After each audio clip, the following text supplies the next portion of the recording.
Now, Boris Johnson, there are rumours that he might actually be deployed back up north to try and win back red wall voters. It's got me thinking tonight, would you welcome a knock on the door from the former PM? Could he convert you back into voting for the Tories if perhaps they've lost your vote? You've already started getting in touch with me on this one. Alison says, Michelle, Boris would never help Rishi Sunak. Why on earth would he? Archie says, Michelle, bring back Boris because he should never have been removed in the first place. Oliver, if Boris Johnson was still the PM, the Tory party wouldn't even need to be saved. But Chris says, why on earth would anyone trust Boris again? We lent him our votes and he spat it back on our fence, he says. Fool me once, shame on you, but fool me twice, shame on me. So he says, we'll keep your thoughts on that one coming in.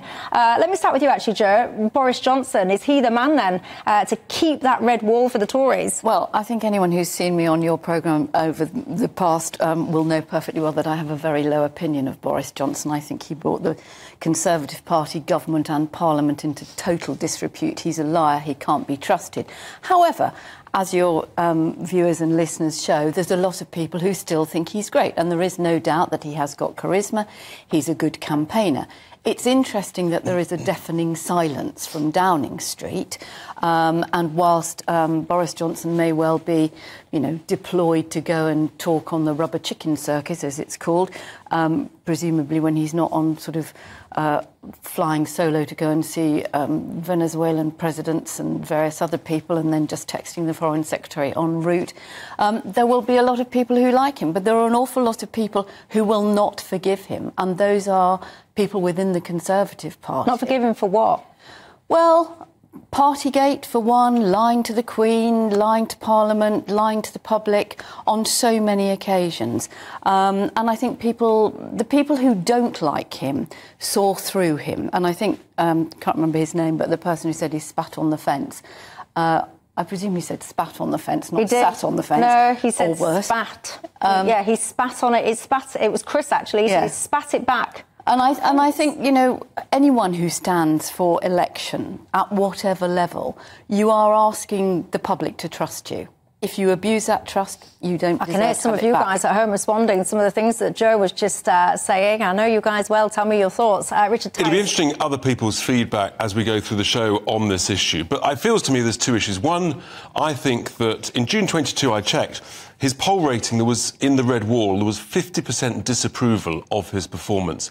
And I think actually since then people have seen that not only did he betray Brexit, but also he put in place the open borders system, which has basically led to mass immigration, which I think in the red wall we know was a very significant issue behind the Brexit vote, and people feel that they've been utterly betrayed on that. So I think actually his ratings probably got worse since June 2022. The other aspect of this story is, why on earth would Boris do that? Why would he help the person who basically knifed him in the back when, if you're a die-hard Conservative, you're going to say, well, Rishi's going to lose this election, and then if there wants to be some form of rearrangement of the deck chairs, maybe that's Boris's time, not beforehand. Well, but you've got that sort of mystery stuff that was knocking around in the Sunday papers with Lady McAlpine, the Henley plot, they now call it, to try and get him back by getting the current sitting MP or current candidate to move out to make way for Boris Johnson.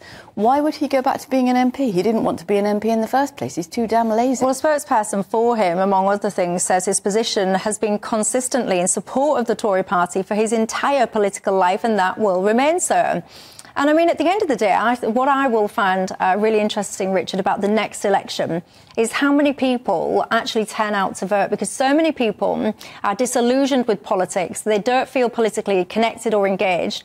And whatever you think about Boris Johnson, he engaged those people. He reached into them. He convinced them to lend the Tories their vote, often for the first time in their lives. He was a very connecting leader. And he has been an election winner. But I don't think anybody credibly thinks that the Conservatives, even with him, can win this election. It might be a case of reducing loss. Why would he tarnish his reputation as an election winner? And I think too many people in the red wall, I think quite rightly, will feel that actually they lent him his vote and he has completely betrayed it when he was still Prime Minister. Are you in that red wall, and do you feel that, or do you feel completely differently? Tell me your thoughts, Jo. Well, I just think a couple of things, really. One is that we seem to be completely focusing on the red wall because it gave the Tories a majority, with Boris Johnson at the helm, admittedly. So it sort of changed the fortunes of the Conservative Party.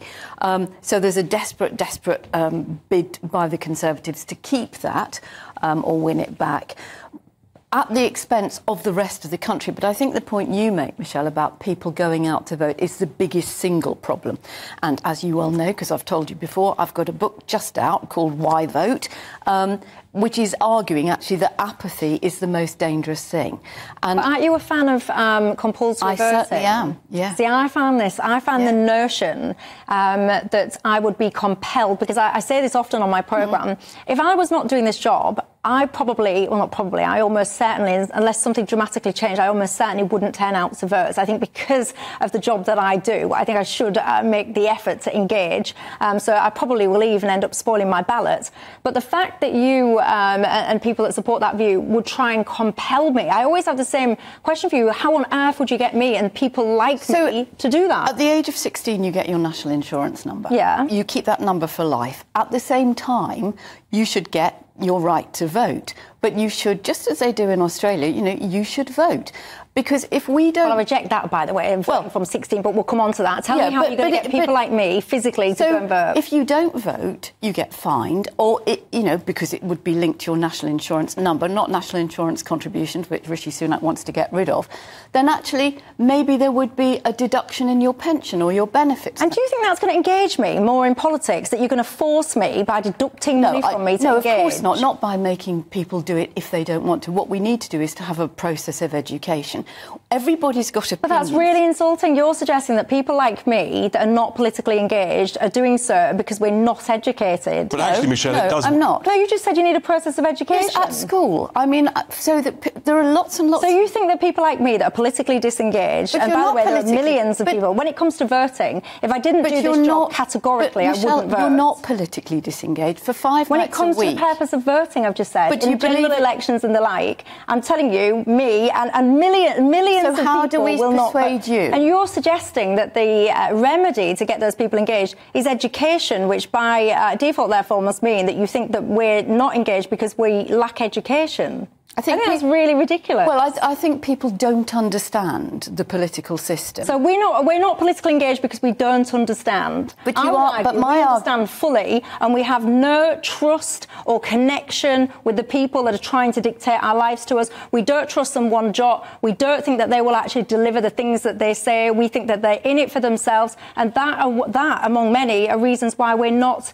engage. No, that's absolutely, but Michelle, that's absolutely the reason to vote. And in Australia, it does actually work very well. Also, under proportional representation, average turnout is about 10% higher than in the UK, which would mean another 3 million people engaged because you know that every vote is equal and matters. Absolutely, and I completely agree with Richard and people fought and died and gave their lives and horrific injuries for us to have that freedom, that democratic choice. And I just think it's a matter of respect. So do I. And I think it's about how you build a civic society and a democracy where we've all got a stake in it.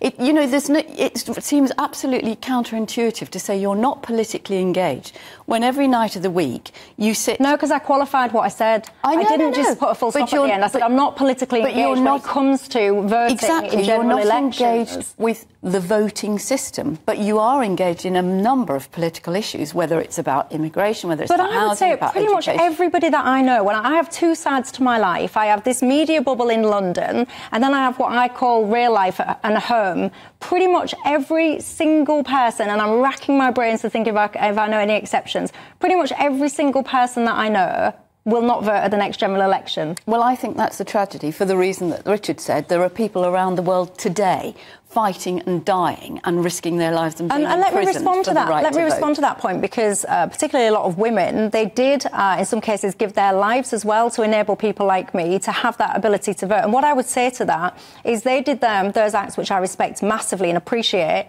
so that I had the ability and the right to vote and the choice to vote. They didn't do those things in order for me to be compelled and have money withdrawn from me. But in Australia, you obviously have the right to spoil your ballot, to abstain, but the point is... I disagree with what they're doing in Australia as well, by the way, because they have compelled voting there. I disagree with that too. Yeah, but I just think the evidence is that where you've got PR, where people feel every vote is equal and matters, actually people say, yeah, it's worth it. And look, I knock on more doors probably than any senior politician, and it absolutely saddens me when I get someone opens the door and they says, you're all the same, you never deliver anything, it's not worth voting, and shut the door. And it is actually a real tragedy. It's awful. Because it... but that is a question. What do you think? So when someone says those kind of things to you, what do you take away from that? Do you take away, like what Joe says, all those people just need to be educated? Is that what you take away? I think it's a failure of our political system. It's a failure of the two-party system and first past the post, because people realise if you're in a safe seat and you're one of the opposing voters, frankly, your vote counts for almost nothing, and that's an absolute tragedy. I mean, 30 years ago, about 750,000 votes used to swing a government. Now I suspect that number's probably near 1.5 million, 2 million. But nevertheless, that's the flaw in the first past the post system. And we've clearly seen it doesn't lead to strong and stable government. No, it doesn't. And it goes back to the point about the red wall, that if all parties, or both main parties, are focusing on that at the expense of other communities, other voters, then some votes under our current system are worth more than others, which is utterly ridiculous. I do concede the point that a lot of people will feel that there is literally no point in voting because... But you're never going to change it, and you're never going to get different people in politics. No, that's the past system versus a PR system, so that's the point I'm conceding there. But, you know, you've not convinced me, I'm afraid. And if you're like me at home and you are someone that if, you know... Because everyone can say whatever they want to say on a poll when someone's paying attention, but actually when you're at home on your own and you're being honest with yourself, will you engage politically at the next general election? Will you go and put your cross in a box or draw something profanity-wise or whatever on your ballot paper? And if you weren't, what will make you change your mind? Are you simply a bit thick and you need a bit more education? No, that's not what I said. Do you need a new voting system? What will it be? I say I put it back on the politicians. I say it's on you. It's on you to be better, do better, and be a better calibre of person, a better calibre of deliverable. Maybe that's what we need. Maybe we need more accountability and all the rest of it. Maybe that's how you engage people like me. A little bit less stick. A little bit more carrot, perhaps? I don't know. Tell me your thoughts on that. GBviews at gbnews.com.